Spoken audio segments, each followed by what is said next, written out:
El juicio de amparo directo procede en los siguientes casos.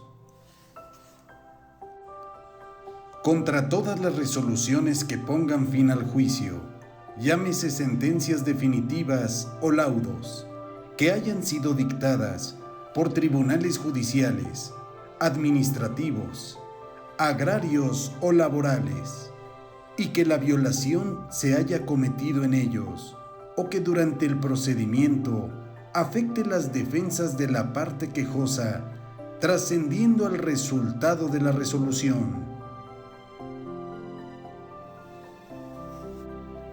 Recordemos que una sentencia definitiva o laudo es aquella resolución que decide el juicio en lo principal, y es una resolución que pone fin al juicio, ya que lo da por concluido. En materia penal, las sentencias condenatorias absolutorias y de sobreseimiento también pueden ser impugnadas por la víctima o el ofendido del delito. En el juicio de amparo rige el principio de definitividad y significa que para la procedencia del juicio de garantías deben agotarse previamente todos los recursos ordinarios que se establezcan en la ley, por virtud de los cuales las sentencias definitivas o laudos puedan ser modificados o revocados. Si dentro del juicio surge una cuestión sobre constitucionalidad de normas generales que sean de reparación posible por no afectar derechos sustantivos ni constituir violaciones procesales relevantes, solo podrán hacerse valer en el amparo directo que proceda en contra de la resolución definitiva. El juicio de amparo directo inicia con la presentación de la demanda de garantías y en materia penal, el proceso comienza con la audiencia inicial ante el juez de control.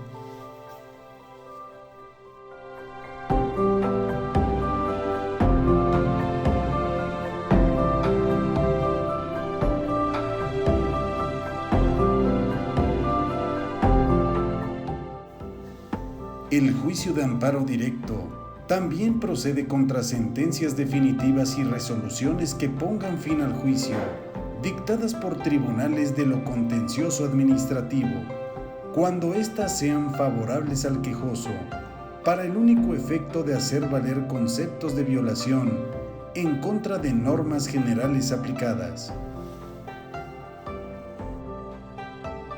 Este juicio solo se tramitará si la autoridad interpone y se admite el recurso de revisión en materia contencioso-administrativa. El colegiado resolverá primero lo relativo al recurso de revisión contencioso-administrativa y únicamente en el caso de que éste sea considerado procedente y fundado, estudiará las cuestiones de constitucionalidad planteadas dentro del juicio de amparo. Cuando se reclame la sentencia definitiva o laudo que haya puesto fin al juicio, deben impugnarse todas las violaciones a las leyes del procedimiento, siempre y cuando el quejoso las haya impugnado durante la tramitación del juicio, mediante el recurso o medio de defensa que señale la ley ordinaria respectiva y que explique de qué forma la violación procesal trascendió el resultado del fallo.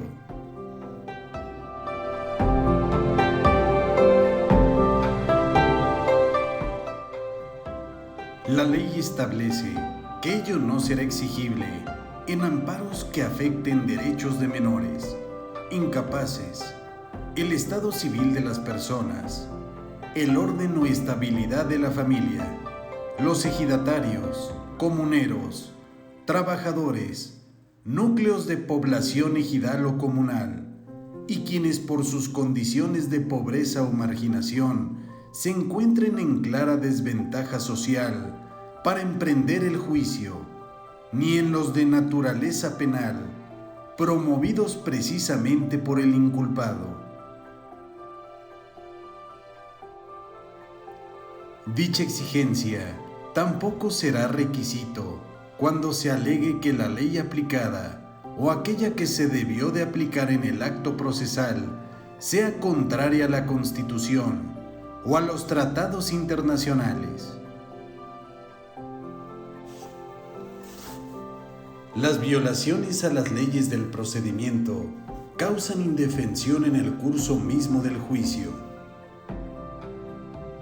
Por ello, en los juicios tramitados ante tribunales administrativos, civiles, agrarios o del trabajo, se considerarán violadas las leyes del procedimiento y que afecten las defensas de la parte quejosa cuando trasciendan al resultado del fallo en los siguientes supuestos.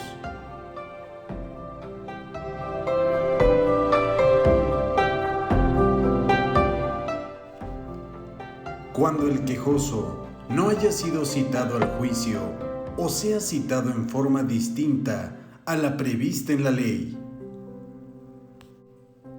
Cuando haya sido falsamente representado dentro del juicio donde tenga su origen el acto reclamado. Cuando se desechen sus pruebas legalmente ofrecidas o se desahoguen en forma opuesta a la ley. Cuando sea declarado de forma ilegal, confeso, o también a su representante o apoderado. Cuando se deseche o resuelva ilegalmente un incidente de nulidad. Cuando no se le concedan los plazos o prórrogas a que tenga derecho con arreglo a la ley.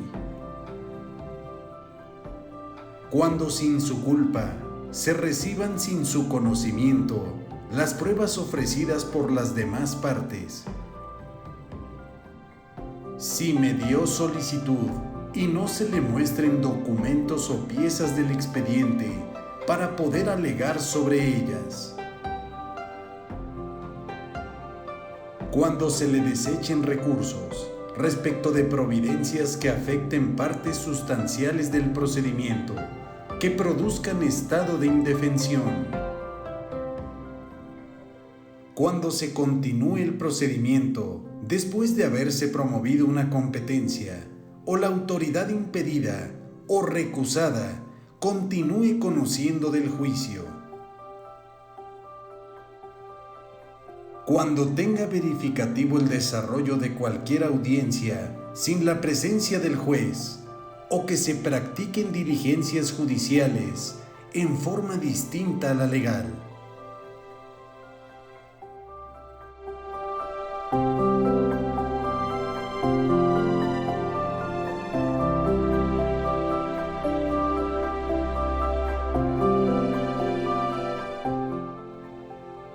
Dentro de los juicios penales, se considerarán violadas las leyes del procedimiento con trascendencia a las defensas del quejoso en los siguientes casos. Dentro del sistema de justicia penal mixto, cuando no se le haga saber el motivo del procedimiento o la causa de la acusación, así como el nombre del acusador particular, si es que existe. Si al quejoso no se le permita nombrar defensor en la forma establecida en la ley, o cuando no se le haga saber el nombre del adscrito al juzgado o tribunal que conozca de la causa penal, si no tuviere quien lo defienda. También cuando no se le facilite la forma de hacer saber su nombramiento al defensor designado.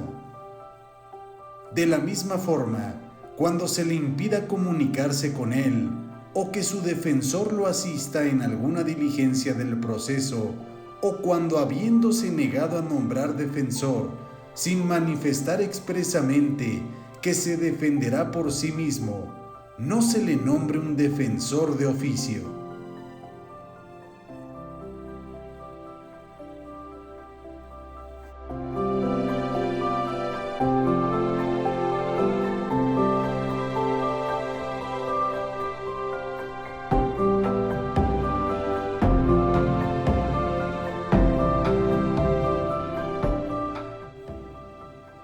cuando se le nieguen los careos en presencia del juez al haberlo solicitado.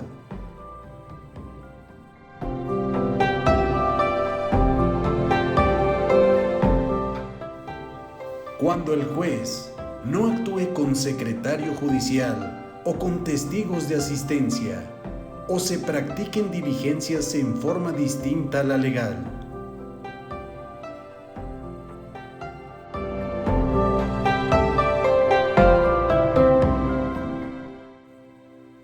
Cuando no se cite al quejoso para las diligencias que tenga derecho a presenciar, o cuando sea citado en forma ilegal, siempre que por ello no comparezca.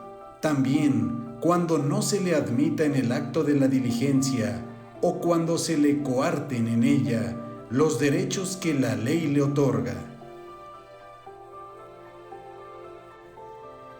Que no se le respete, en su calidad de imputado, el derecho a declarar o a guardar silencio.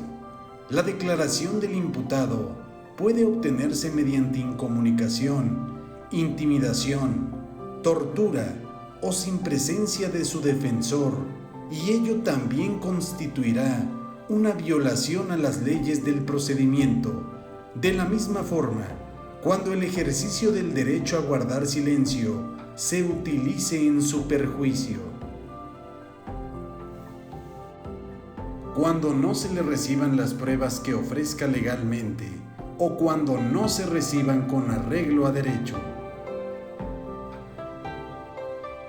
Cuando se le desechen los recursos que tuviere conforme a la ley, respecto a providencias que afecten partes substanciales del juicio y le produzcan indefensión de acuerdo con la ley. Cuando no se le proporcionen los datos que requiera para preparar su defensa.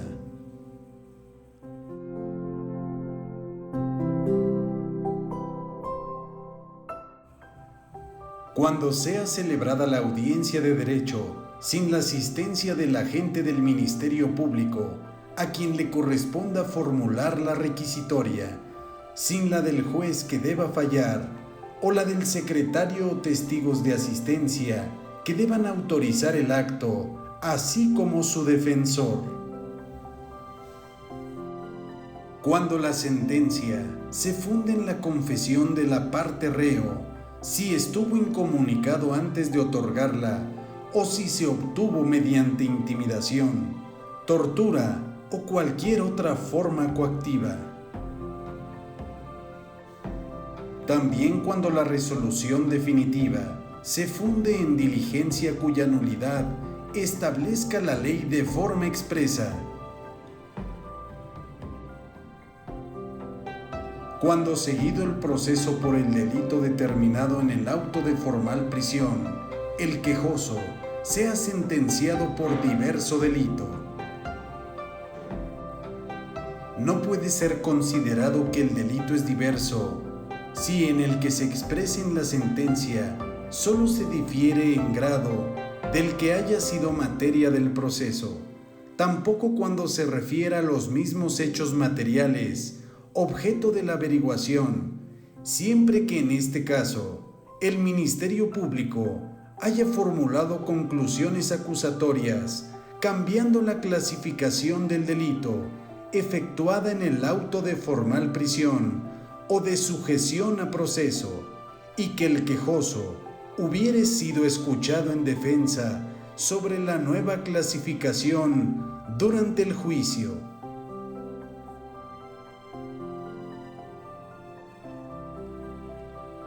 Tratándose del sistema de justicia penal acusatorio y oral, se considerarán violadas las leyes del procedimiento en los siguientes casos. Cuando se desarrolle cualquier audiencia sin la presencia del órgano jurisdiccional actuante o se practiquen diligencias ilegales. Cuando el desahogo de pruebas se realice por persona distinta al juez que deba de intervenir. Cuando intervenga en el juicio el órgano jurisdiccional que haya conocido del caso previamente. Cuando la presentación de argumentos y pruebas dentro del juicio no sea realizada de forma pública, contradictoria y oral. También cuando la oportunidad para sostener la acusación o la defensa no se realice en igualdad de condiciones. Que no se respete al imputado su derecho a declarar o a guardar silencio. La declaración que se obtenga mediante incomunicación, intimidación, tortura o sin la presencia de su defensor, o cuando el ejercicio del derecho a guardar silencio se utilice en su perjuicio, también será considerada como una violación a las leyes del procedimiento. Cuando el tribunal reciba a una de las partes para tratar el asunto sujeto a proceso sin la presencia de la otra. Cuando el imputado no sea informado desde el momento de su detención en su comparecencia ante el Ministerio Público o ante el tribunal de los hechos que se le formulan y los derechos que le asisten. Cuando no se le haga saber o se le niega al imputado extranjero el derecho a recibir asistencia consular de la embajada o consulado de su país, salvo que haya declinado fehacientemente este derecho.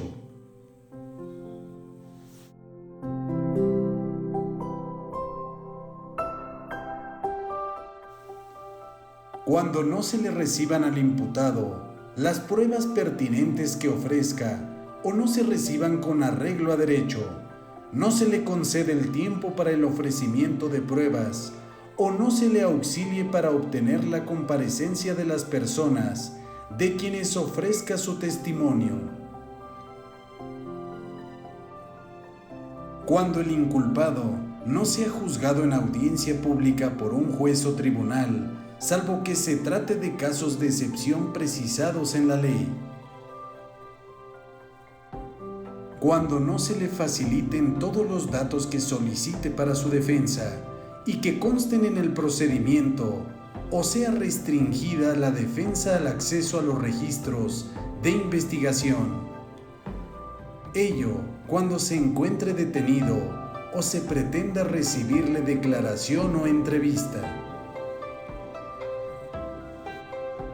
Cuando no se respete al imputado su derecho de contar con una defensa adecuada por abogado que elija libremente desde el momento de su detención, y en el caso de que no quiera o no pueda hacerlo, el juez no le nombre un defensor público, o cuando se impida, restrinja o intervenga la comunicación con su defensor. También cuando el imputado sea indígena y no se le proporcione la asistencia de un defensor que tenga conocimiento de su lengua y cultura, así como cuando el defensor no comparezca a todos los actos del proceso. En caso de que el imputado no hable o entienda suficientemente el idioma español, o sea sordo o mudo, y no se le proporcione asistencia de un intérprete que le permita acceder plenamente a la jurisdicción estatal, o tratándose de personas indígenas, no se le proporcione un intérprete que tenga conocimiento de su lengua y cultura. Cuando debiendo ser juzgado por una autoridad judicial, ésta no se integre en los términos previstos en la ley, o que sea juzgado por otro tribunal.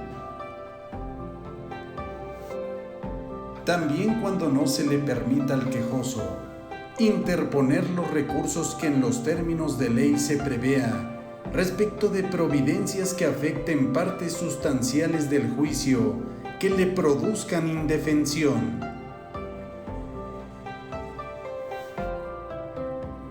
Que no se respeten los derechos de la víctima y ofendido. Cuando seguido el proceso por un delito, el quejoso sea sentenciado por un ilícito diverso a los mismos hechos materiales que fueron objeto de la investigación, sin que hubiese sido escuchado en defensa sobre la nueva clasificación.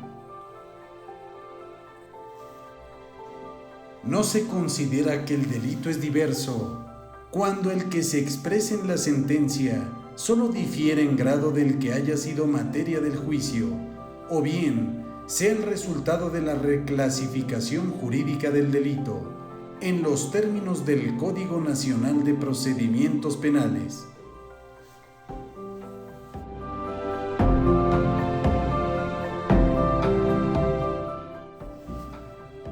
En la demanda de amparo y en su caso, en el amparo adhesivo, el quejoso debe hacer valer todas las violaciones procesales que estime se cometieron en su perjuicio, pues las que no se hagan valer se tendrán por consentidas. Debe precisar la forma en que trascendieron en su perjuicio al resultado de la sentencia. El Tribunal Colegiado de Circuito, que conozca de la demanda de amparo directo, debe decidir respecto de todas las violaciones procesales que se hicieron valer y aquellas que en su caso advierta en suplencia de la queja. No pueden ser materia de concepto de violación ni de estudio oficioso en un juicio de amparo posterior las violaciones procesales que no se hayan invocado en el primer juicio de amparo. Tampoco el tribunal colegiado las haya hecho valer de oficio en los casos en los que proceda la suplencia de la queja.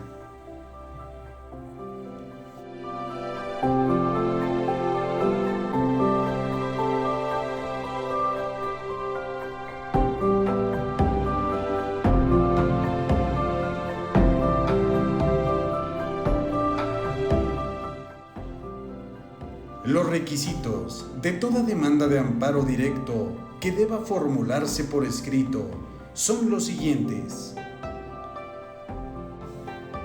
el nombre y domicilio de la parte quejosa y de quien promueva en su nombre, el nombre y domicilio del tercero interesado,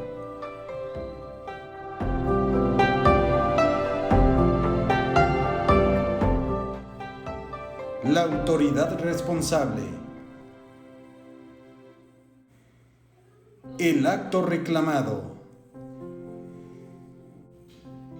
Si se impugna una sentencia definitiva o laudo que haya puesto fin al juicio por estimarse inconstitucional la norma general aplicada, ello será materia únicamente del capítulo de conceptos de violación de la demanda, sin que sea dable señalar como acto reclamado la norma general, debiéndose llevar a cabo la calificación de estos en la parte considerativa de la sentencia.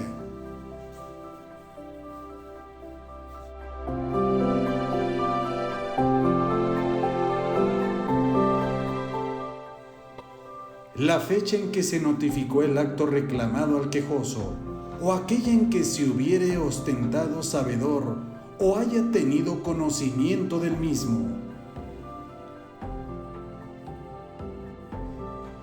Los preceptos que contengan los derechos humanos, cuya violación se reclame. Y por último, sus conceptos de violación.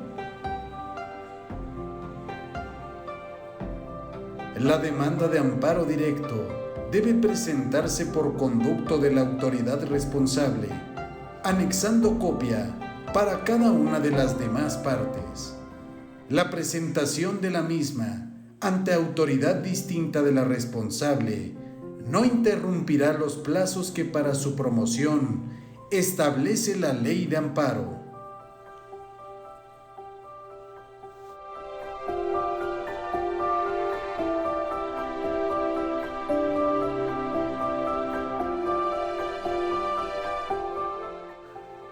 Si al momento de presentarse la demanda de amparo directo no se exhiben las copias o no se presentan todas las necesarias, la autoridad responsable debe prevenir al promovente del amparo para que lo haga dentro del plazo de 5 días, a menos de que la demanda se haya presentado en forma electrónica.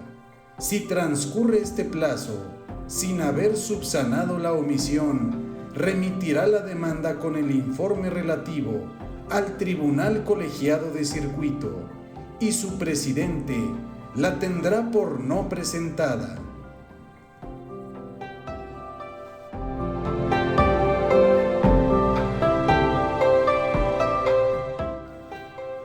Cuando el presidente del tribunal colegiado determine que no existe incumplimiento o que éste no es imputable al quejoso, devolverá el expediente a la autoridad responsable para que siga el trámite que corresponda. La autoridad responsable de oficio mandará sacar todas las copias en los asuntos del orden penal, laboral, solo tratándose de los trabajadores, cuando se puedan afectar intereses de menores o incapaces, así como los derechos agrarios de los núcleos de población comunal o ejidal, o de los ejidatarios o comuneros, o de quienes por sus condiciones de pobreza o marginación se encuentren en clara desventaja social para emprender un juicio, inclusive cuando la demanda sea presentada por vía electrónica.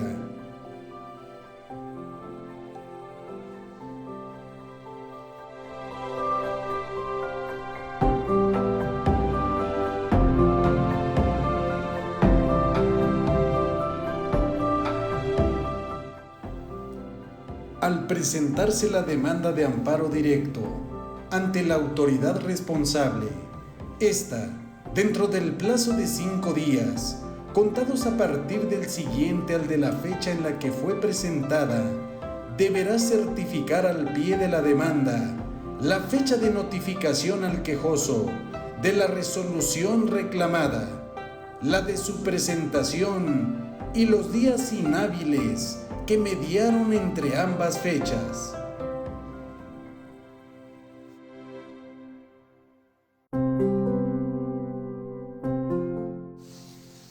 Si no consta en el expediente la fecha de notificación, la autoridad responsable dará cumplimiento sin perjuicio que dentro de las 24 horas siguientes a la que obre en su poder la constancia de notificación respectiva, proporcione la información correspondiente al Tribunal de Amparo.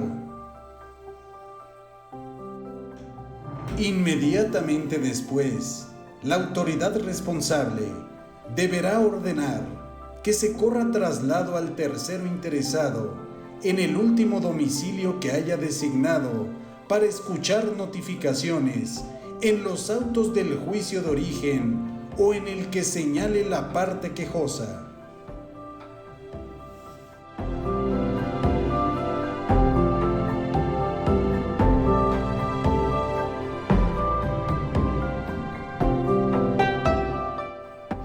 Asimismo, la autoridad responsable rendirá su informe con justificación, acompañando la demanda de amparo, el expediente del juicio de origen con sus anexos y las constancias de traslado a las partes, debiendo dejar copia certificada de las actuaciones que estime necesarias para la ejecución de la sentencia reclamada o para proveer respecto de la suspensión de la misma.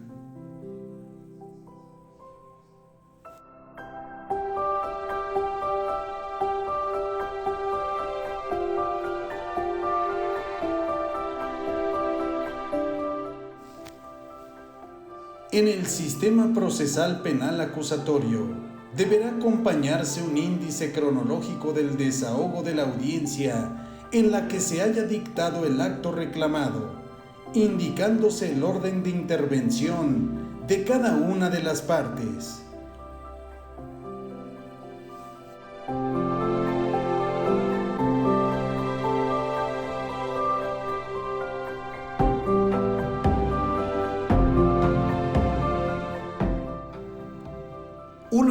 que la autoridad responsable remita la demanda de amparo directo, el presidente del tribunal colegiado debe resolver en el plazo de 3 días si admite o no la demanda, o previene al quejoso para que la regularice, o bien la desecha por encontrar motivo manifiesto e indudable de improcedencia.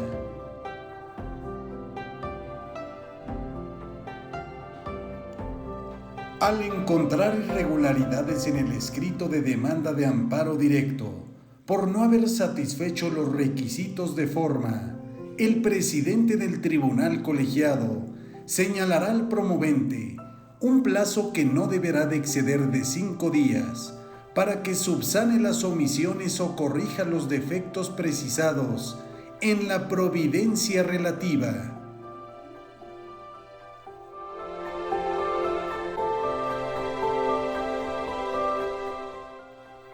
Cuando el quejoso no cumpla ese requerimiento, el presidente del tribunal colegiado tendrá por no presentada su demanda y lo comunicará de inmediato a la autoridad responsable. En caso contrario, si el presidente del tribunal colegiado no encuentra motivo de improcedencia o defecto en el escrito de demanda de amparo directo, o si este último fuera subsanado, la admitirá y mandará notificar a las partes el acuerdo relativo para que en el plazo de 15 días presenten sus alegatos o promuevan amparo adhesivo.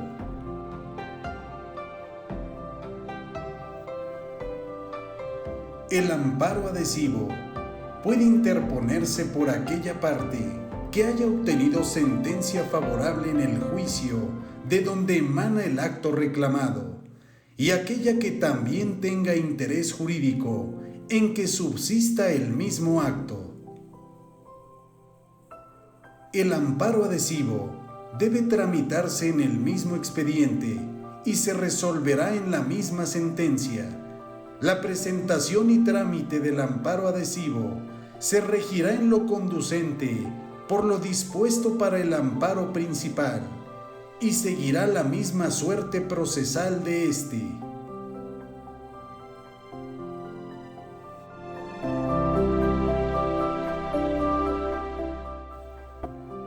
El amparo adhesivo solo procede en 2 casos. Primero, cuando el adherente trate de fortalecer las consideraciones vertidas en el fallo definitivo, a efecto de no quedar indefenso. Y segundo, cuando existan violaciones al procedimiento que pudieran afectar sus defensas, trascendiendo el resultado del fallo.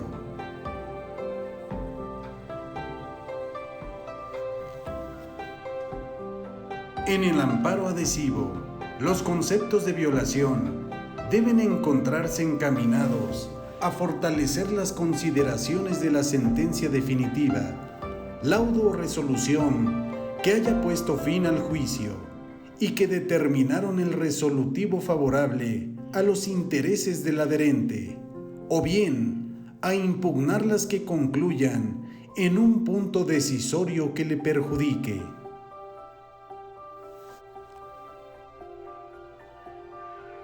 Es en este momento procesal donde deben hacerse valer todas las violaciones procesales que se hayan cometido, siempre que pudieran trascender al resultado del fallo y que respecto de ellas el adherente hubiese agotado todos los recursos ordinarios de defensa, a menos de que se trate de menores, incapaces, ejidatarios, trabajadores, núcleos de población ejidal o comunal, o de quienes por sus condiciones de pobreza o marginación se encuentren en clara desventaja social para emprender un juicio, y también en materia penal, tratándose del imputado y del ofendido o víctima del delito.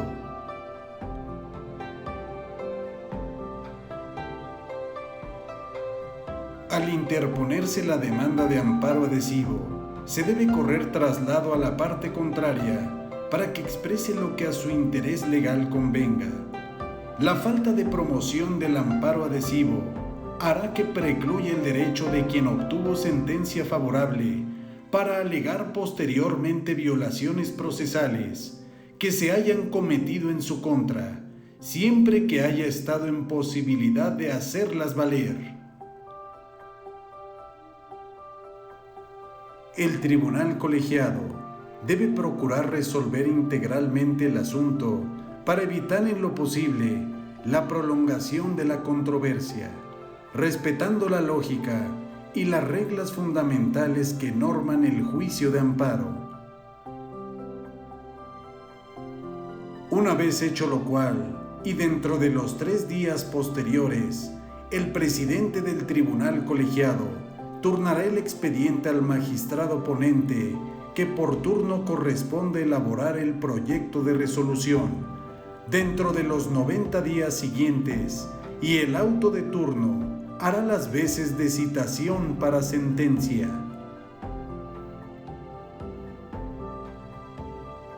La audiencia donde se discuta y resuelva el asunto de la competencia del colegiado será pública.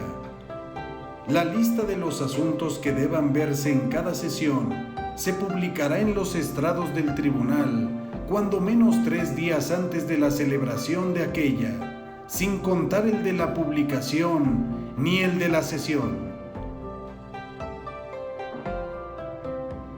Todos los asuntos deben discutirse en el orden en que se listen. Si fueran aprobados, se procederá a la firma del engrose dentro de los 10 días siguientes, pero en caso de no serlo, los asuntos solo se podrán aplazar o retirar. En estos casos, se asentará a petición de quien y la causa que expuso. El asunto debe listarse dentro de un plazo que no exceda de 30 días naturales. El día que se señale para la sesión se celebrará con la presencia del secretario, quien dará fe.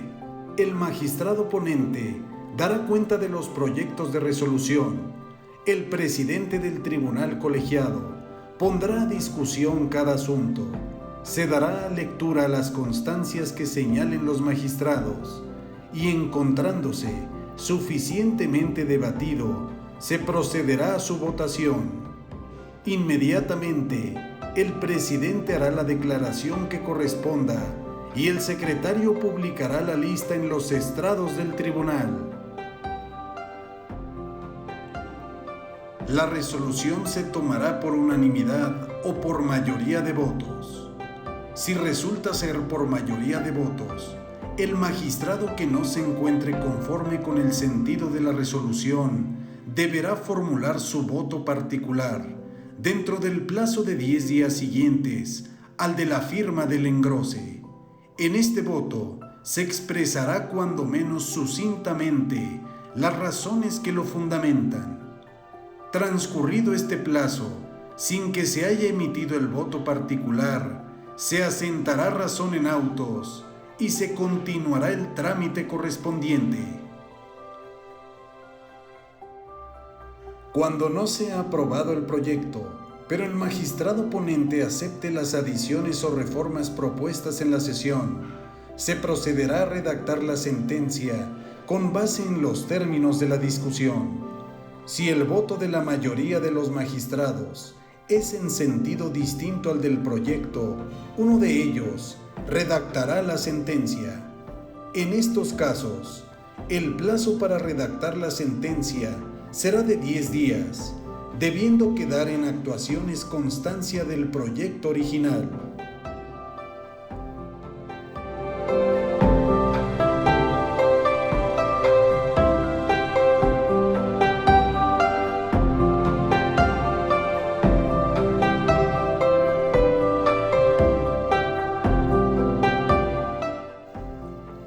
Las sentencias del tribunal deben ser firmadas por todos sus integrantes y por el secretario de acuerdos. Si opera el cambio de personal del tribunal que haya dictado una ejecutoria, antes de que haya podido ser firmada por los magistrados que la hubiesen dictado. Si fue aprobado el proyecto del magistrado relator, la sentencia será autorizada válidamente por los magistrados que integran aquel, haciéndose constar las circunstancias que hubiesen concurrido. Una vez firmada la sentencia, se ordenará que sea notificada por lista a las partes, y en los casos en que procede el recurso de revisión, la notificación a las partes se hará en forma personal. La autoridad responsable solo será notificada al proveerse la remisión de los autos a la Suprema Corte de Justicia de la Nación, o bien cuando haya transcurrido el plazo para interponer el recurso de revisión. El tribunal colegiado procederá al estudio de los conceptos de violación atendiendo a su prelación lógica y privilegiando en todo caso el estudio de aquellos que, de resultar fundados, reditúen en el mayor beneficio para la parte quejosa. En todas las materias se privilegiará el estudio de los conceptos de violación de fondo por encima de los de procedimiento y forma, a menos que invertir el orden redunde en un mayor beneficio para el quejoso. En los amparos directos penales, cuando se desprendan violaciones de fondo, de las cuales pudiera derivarse la extinción de la acción penal o la inocencia del quejoso, se le dará preferencia al estudio de aquellas, inclusive de oficio.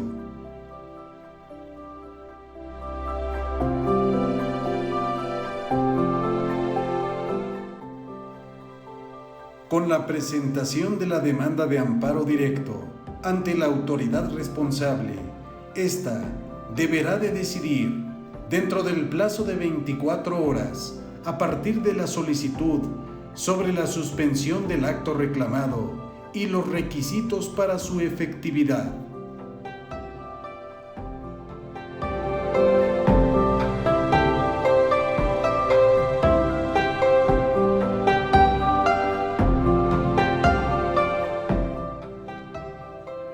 Tratándose de laudos o resoluciones que pongan fin a un juicio, dictados por tribunales laborales, la suspensión del acto reclamado se concederá en los casos en los que, a juicio del presidente del tribunal colegiado, no se ponga a la parte trabajadora en peligro de no poder subsistir mientras se resuelva el juicio de amparo, en los cuales solo se suspenderá la ejecución en cuanto exceda de lo necesario para asegurar tal subsistencia.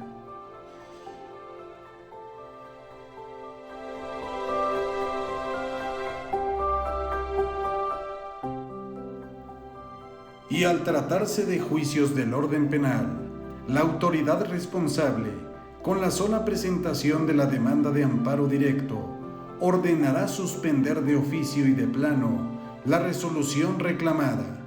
Si ésta comprende la pena privativa de la libertad, la suspensión surtirá el efecto de que el quejoso quede a disposición del tribunal de amparo por mediación de la autoridad responsable.